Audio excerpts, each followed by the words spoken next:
Edward R. Murrow Award for Excellence in Diversity, Equity, and Inclusion for the Culture Club. KUAM News headlines are presented by Calvo's Insurance, a legacy of trust. Serving Micronesia since 1938, Matson celebrating 25 years of commitment to Guam, Micronesia, and the CNMI. Cars Plus, Guam's leader in sustainability and electric vehicles. Learn more at carsplusguam.com.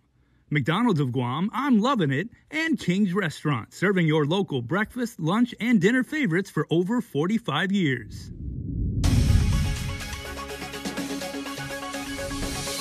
Ahead on KUAM News Primetime, a nearly one-year-old rape case at the local prison. 2 inmates have since been charged.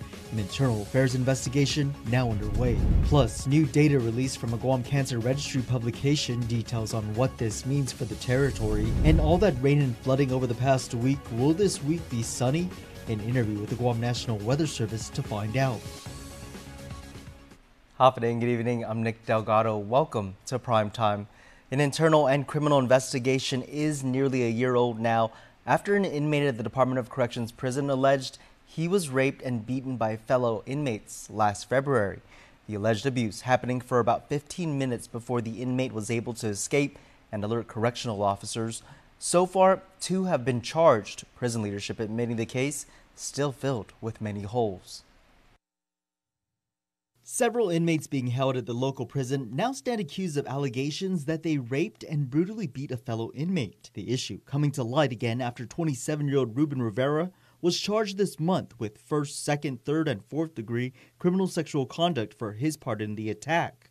Last July, Zachary Cruz was rearrested on similar charges in connection to the case. Court documents state it was on February 26 last year when about a handful of inmates forced the victim to perform sexual acts on them for about 15 minutes, while holding him down, punching him repeatedly.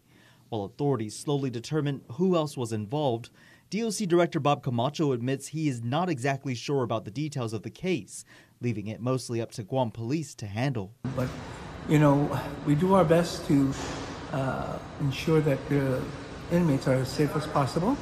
We have roving patrol, the Special Operations Response Team that responds to all different types of incidences. We also have them looking at contraband and drugs coming into the facility, and we have cameras throughout the facility. So how can something like this happen with multiple people he's being accused of raping him? Of course, again, I don't know the details of that and the validity of it. I mean, that's has to go through the process of the investigation and what transpired, how long ago was it. Of course, from the time he indicates that there was an assault and the time of the reporting, there was a substantial time frame. Yeah. So again, all the evidence has to be considered, whether the individual is confessed or what have you. These are things that has to be investigated. 11 months after the alleged incident, prison officials still uncertain if the incident even happened at all. Still, Camacho says officers on duty that night are under investigation. And internal affairs as well? Yes, we're looking at. We also have to allow the criminal side to take the criminal investigation to take its course. Well, seeing what can be done to address the issues over at the prison, the Legislative Committee on Public Safety met with prison leadership Friday at the Guam Congress building, discussing several issues for nearly 2 hours. Senators Chris Barnett, Joanne Brown, Sabina Perez, and Chris Duenas took away that manpower continues to be the dominant problem for the prison. We're committed to getting to the bottom of some of the issues with recruitment and retention, immediate issues that require, I think, immediate attention. The problem is without the manpower right now, they can't execute strongly their programs such as RSAT and the others, which have proven to be very successful. With the new Attorney General's strict no catch and release plans, senators also discussed how DOC can prepare for a potential influx of people being held at the facility. We certainly want to provide the support to DOC so they can absorb that and our community can feel safer until, whatever the cases with these individuals are addressed. But having them out and continuing to harm our people I don't think any of us find that acceptable. And we can also recognize the Department of Corrections has made a lot of advancements this past couple of years, and what they need is more support and funding to continue the good work that they're doing. The talks also included speeding up the Department of Administration's hiring process, which the committee hopes to work out with DOA's Oversight Chair, Senator Joe San Agustin. A probationer is back in prison after being accused in multiple incidents in Tumon Friday, including trying to rob a man while armed with a knife. 36-year-old Marvin J. Samal is charged with third-degree robbery, assault, and criminal trespass, along with possession of a deadly weapon. Court documents state Samal asked the first victim for money when he allegedly threatened the man with a knife after the victim only had food to offer. He also allegedly went to one of the ABC stores twice, drinking alcohol, and even tried to take off with clothes without paying for it. Samal also accused of attacking another man along Fajita Road that day. He was on probation at the time for a case from last September. That's when a woman in that case told police she awoke to find Samal standing at her bedroom door. He only left after the woman yelled for him to get out. The U.S. Postal Inspection Service is reaching out to the community to identify the person you'll see here on your screen. The video surveillance capturing this image person responsible for the graffiti. U.S. Postal inspectors say it was on January 6th the customer lobby at the Ganya Post Office had been vandalized. If you have any information, you're asked to call the U.S. Postal Inspection Service. The number 877-876-2455. It's available 24/7. Justice Robert Torres will serve another term as Chief Justice of the Supreme Court of Guam. He'll be sworn in during a ceremony Tuesday morning at the Manessa G. Lujan Courtroom at the Guam Judicial Center in Hagåtña. Torres has been justice with the High Court since 2004. This is his third term serving as Chief Justice, after serving from 2008 to 2011 and again in 2014 to 2017. The judiciary notes Torres played a central role in expanding court services in Guam to include opening the Northern Court satellite, enabling wireless technology and video conferencing courtrooms, and e-filing. KUM will bring you coverage from the event. Well, one person is diagnosed with cancer every day in Guam. It's shocking data from the Guam Cancer Registry's most recent publication.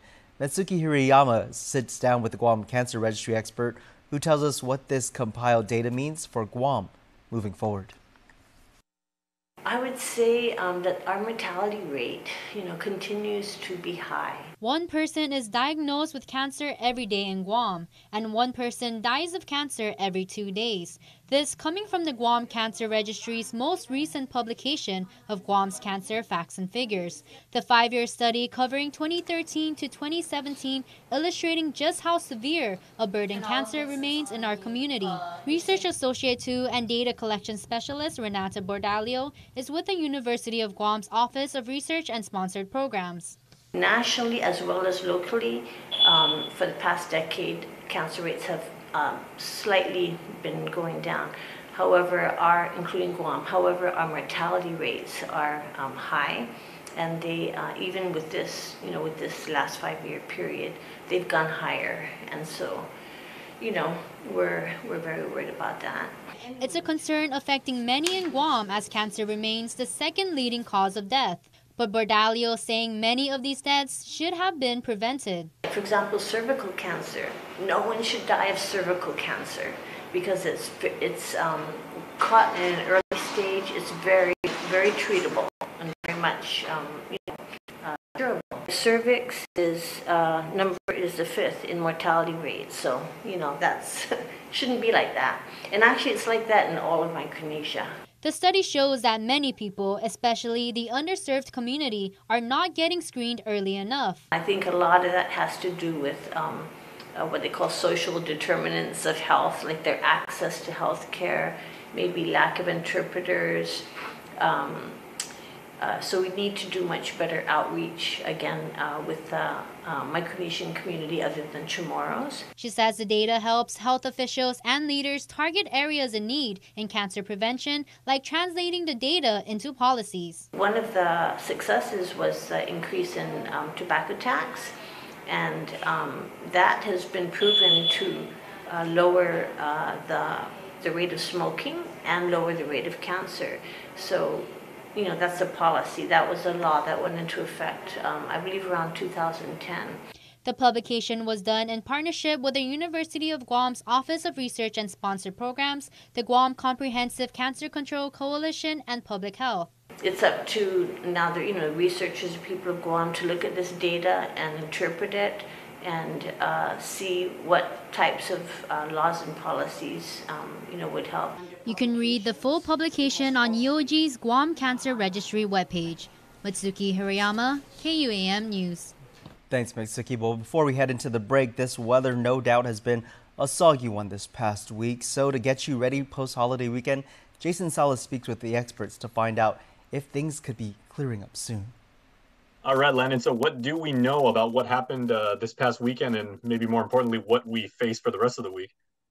Yeah, definitely. We've been plagued by a shear line that's just persisted in our area for the better part of a week. We've been watching this pattern come down. It's a typical wintertime pattern. But the advantage to this last week was we had this tropical moisture coming up into the system. So we've had a circulation near Palau and a kind of a monsoonal type trough coming from Palau toward the Mariana Islands. And that's infused this wintertime pattern to the north with deeper tropical moisture. So we've had these systems clashing together. And that's what gave us a lot of the rainfall last week, including on Saturday, where upwards of nearly 4 inches of rainfall fell in a 6-hour period on top of what had already been a very wet week, prompting numerous flash flood warnings, flood advisories across the island. As of Saturday morning, we had about 13 inches of rainfall for the month. That's on par to be one of the wettest Januaries on record. And so we still have the second half of the month to go. Oh my goodness. Okay, I guess next obvious question is, do you anticipate this getting any worse? Like if we're already making all-time records and everything like that, could we actually see more rainfall as we head towards February? Well, that's definitely the case. We're still in that transition period of the dry season. Our driest months of the year are February, March, and April. And so that is the good news for folks that really want some sunshine. And we're going to see a little bit more sunshine this coming week. The shear line pattern that's been plaguing us for over a week now, that is starting to break up. We still have periods and episodic showers passing by, but it's not going to be quite the deluge that we had last week with that boundary sitting right over the island. So we're going to start seeing more breaks with drier weather and more of a trade wind pattern, which is more typical of this time of the year. So that's the good news. We will be drying out gradually, but still the heart of winter time up in the northern hemisphere. And so we'll probably see more of these shear lines come through from time to time. Will they last and linger for upwards of a week? Probably not. This is a significant event that's just hung in place for a week, just dumping the rainfall, the showers, the thunderstorms, and the strong winds, especially across the CNMI, for upwards of a week. So things are improving for the week ahead. All right, so it's kind of an anomaly, right? So for the rain, final question. So for the rainfall that we will experience, do you anticipate this being really, really intense for short bursts of time, or just like a fair amount of rain like throughout the day that just won't let up? Yeah, basically the indications that we're seeing right now based on the models and the satellite pictures, things are going to be more of a broken episodic nature. Typically in this time of the year, January, February, March, we get these shear lines, and the showers are more shallow and close to the surface. So you don't have a lot of vertical growth, which comes with the heavy torrential downpours, the thunderstorms and lightning. This is more of just the nuisance showers that gets things wet. It's kind of drizzly light rain, and then it pushes through, things dry out, but then it's going to be another round of light rain. So that might be more of the pattern we see in the week ahead, but we're going to see a lot more dry periods this next week. All right, man. Thanks. We appreciate it as always. So might be a good time to water blast your roof. Mowing the lawn, not so much. Well, I'm still in week 3 of waiting to paint my the roof. The yard keeps growing, the sword grass is growing, but keep a watch on the surf advisories, because season surf, they remain elevated, and that could be a hazardous situation if you're going to be anywhere in or near the water. And we'll have more news coming up. Keep it here. You're watching KUAM. Get up-to-the-minute news, plus access to alerts, streaming radio, promotions, and more on your mobile device by downloading the KUAM News mobile app, available at the App Store now.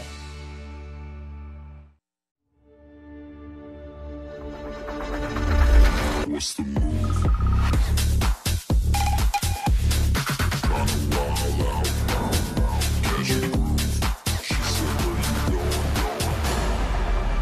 What's the move?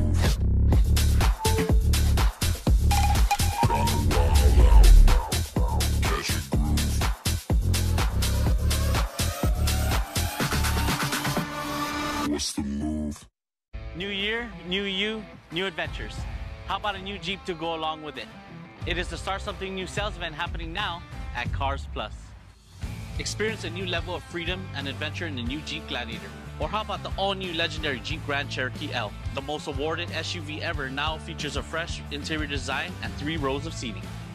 Call us at 671-477-7807 or visit our website at carsplusguam.com to get pre-approved online today. Subscribe to our KOAM News Digest, our weekly email newsletter with all kinds of information straight to your inbox. Just subscribe and we'll make sure to keep you informed and entertained with news from the KOAM News team, what to watch on NBC and CBS, and the latest promotions from KOAM Communications. Go to KOAM.com, click on the newsletter tab at the top of the homepage, register, and you're all set. Brought to you by Uno Go, Guam on Demand. Guam set to receive more than $2.5 million in FY 2023 Compact Impact discretionary funding. Delegate James Moylan stating based on the corrected 2018 estimates of Compact Free Association migrants conducted by the U.S. Census Bureau, the U.S. Department of Interior announced that GovGuam will be allocated the money. The funds are solely for educational purposes. Moylan saying, however, this amount is inadequate. He says he looks forward to working with Governor Lulian Guerrero and her administration in approaching the COFA negotiations on a federal level. A pair of drug-related bills are introduced in the 37th Guam legislature. The first, Bill 5, would authorize law enforcement, first responders, and community organizations to have access to naloxone. This is to prevent opioid overdose, including fentanyl. The measure, introduced by Speaker Therese Terlahi, would be called the Guam Opioid Overdose Prevention Act of 2023. Also introduced, Bill 6 by Senator William Parkinson, would end marijuana drug testing under what he's calling the Responsible Cannabis User Employment Protection Act, excluding any federal mandates. The measure would stop employers, landlords, and colleges and local government agencies to do drug testing for marijuana. The proposed testing prohibition does not stop police from going after those driving under the influence and does not stop employers from taking action should it affect employees' behavior in the workplace. Sinamai House lawmaker Patrick Sinicolas, who represents Tinian's elected minority leader by 3 other Republican-aligned representatives in the 20th member House. An independent and Democratic coalition now controls the legislature. Sinicolas says he's ready to work with those across the aisle. He wants to create legislation that addresses the dire economic situation.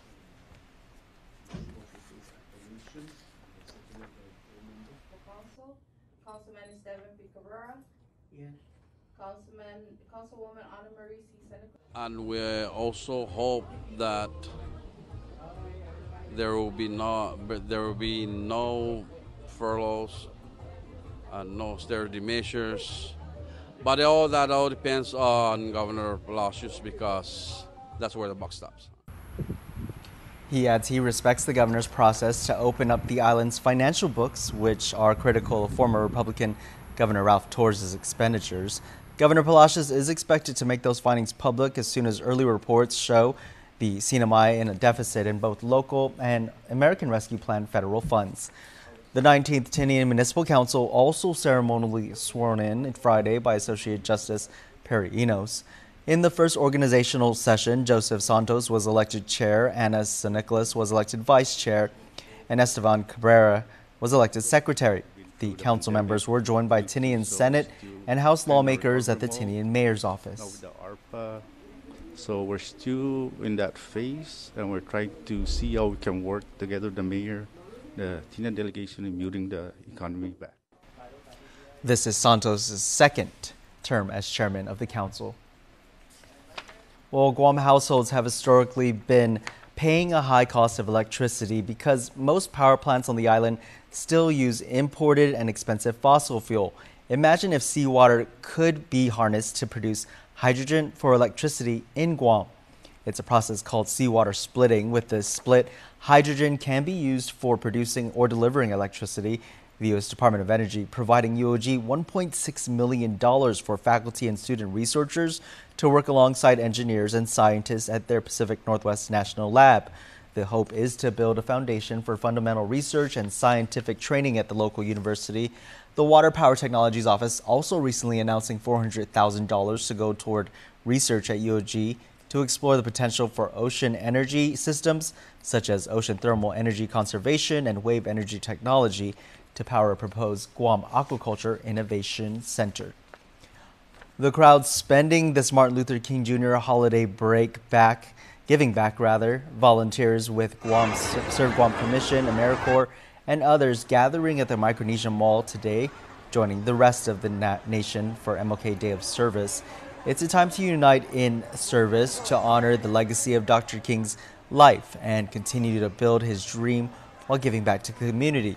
Governor Lulian Guerra also signed a proclamation, senators from the 37th Guam Legislature presenting a resolution. The attendees recognized for their continued commitment and dedication to community service. Tolerance, kindness, and friendship, freshman Senator Dwayne St. Nicholas putting a spin on the holiday, putting public and private school students to task. The senator posting this No Room for Racism essay contest on his social media. The essays will be judged on eloquence, depth, and breadth on how racism affects us all. Students are asked to email their essays to senatordsn@gmail.com. The deadline's still being finalized, but get this, students can win up to $500. Now for a look at your world at home. Here's a vibrant view captured on Rota at the Chamorro Village near the Song Song Roundhouse. Beautiful traditional huts outline the area where fiestas are held each year. The Guam National Weather Service predicting Tuesday will bring some clouds in our skies and 20% chance of rain.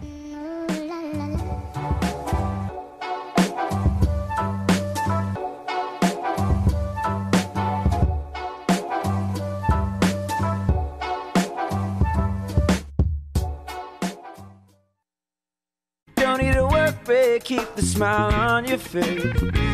The moments you can't replace, and I'll be around. Whoa. You can count on me. You can count on me for life. Wherever life takes you, we're always here for you. Calvo's Insurance. Count on us for life. Hey, you want to order some Taco Bell?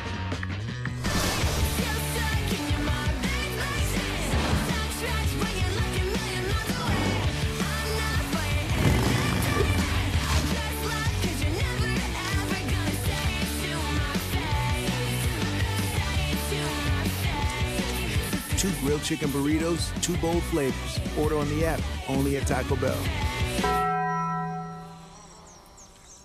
KUAM Sports is brought to you by Docomo Pacific. Better together.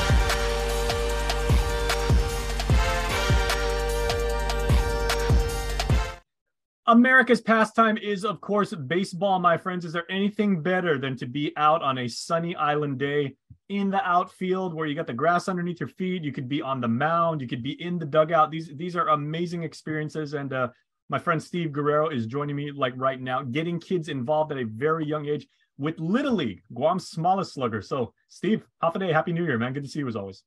Oh, thank you, Jason. It's always nice to come on your show and try to expand sports, particularly baseball in my in my own desire.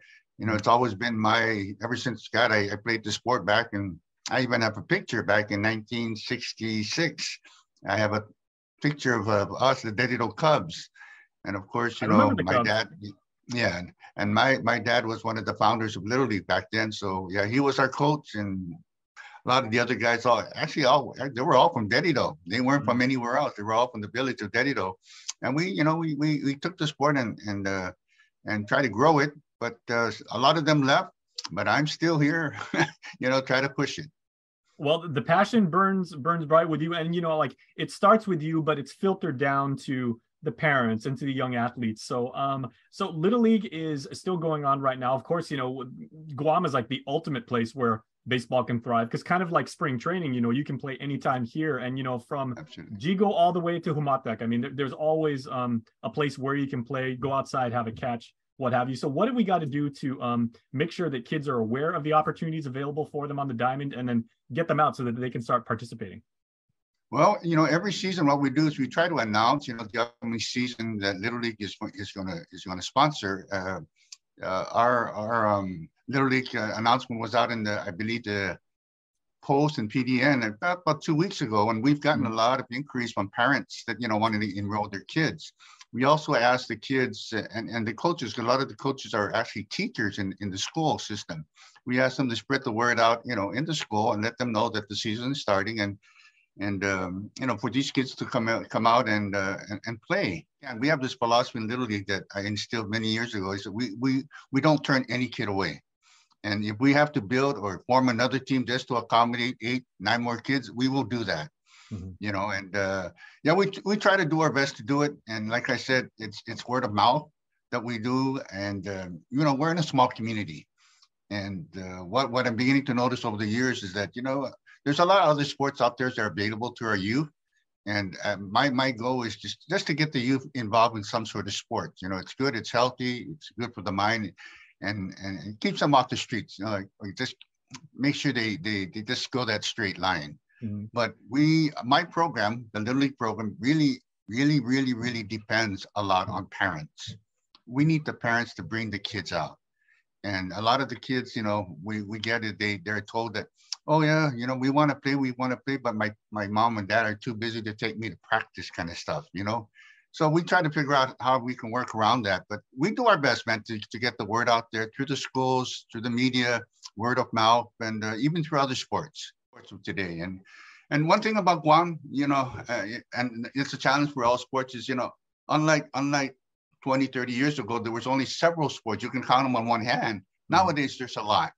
And, the kids at least have an opportunity and choice to get involvement in some sport, not just the 5 or 6 that we used to have before. But all I'm saying is that kids, get out there, get involved in sports. It's a healthy thing. It prevents you from getting yourself in trouble.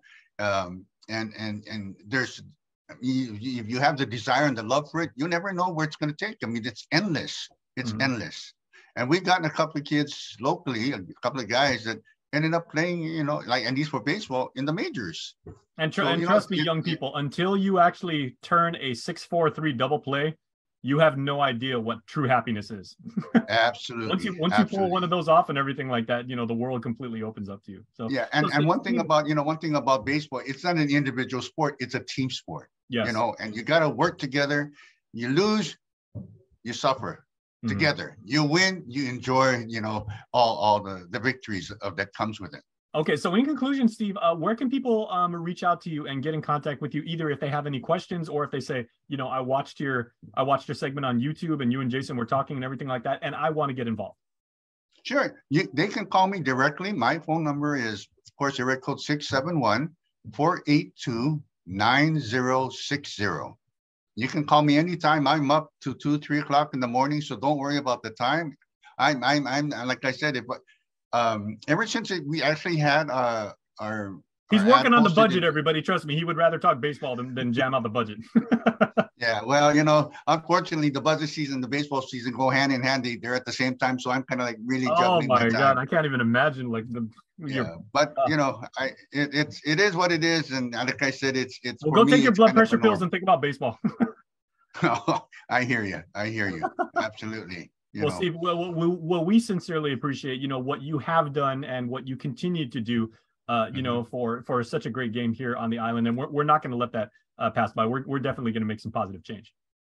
I appreciate, Jason. Anything your program can do to help promote the game of baseball, man, just let me know what I can do to do that. Hey, we're here to help, man, because baseball needs to live on Guam because it's such a good memory. So Steve Garreau with Little League. Let's keep baseball going on Guam. All right, Steve, thank you very much. Thank you. Take care. KUAM Sports is brought to you by Docomo Pacific. Better together.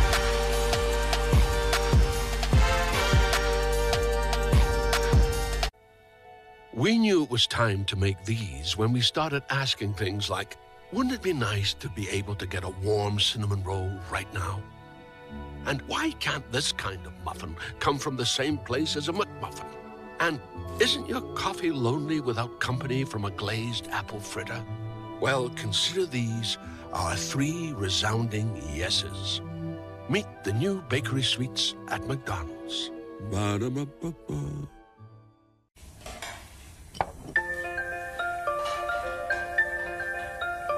Honey, do you want some milk? Do you ever wonder how your favorite products make their way into your local stores? Most arrive on state-of-the-art Matson vessels that transport containers of food, household items, equipment, and supplies into the islands every week. Because we know that you depend on us, we work closely with our partners to ensure that our shipments arrive on time, all the time, so you can find your favorite products when you need them.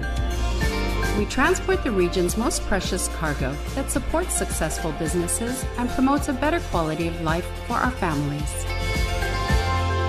Matson is proud to have been the hometown shipping carrier for Guam, the CNMI, and Micronesia for the past 25 years, and you can count on us to be here for generations to come. Finally, tonight, your Cold Stone Creamery Birthday Club shout-out submitted on KUAM.com. Today's a wonderful day, everybody. A day of remembrance, a day of reflection, and a day of peace. And a happy birthday on Monday, January 16th to Clarissa Roy. Happy birthday to my beautiful wife, Clarissa. Love you always, says your very adoring husband, Terrence. Happy birthday, Miss Clarissa. And Connor Santos Mofnis. It's Ka-chow, like the movie Cars. It's a celebration for our handsome 5-year-old Connor.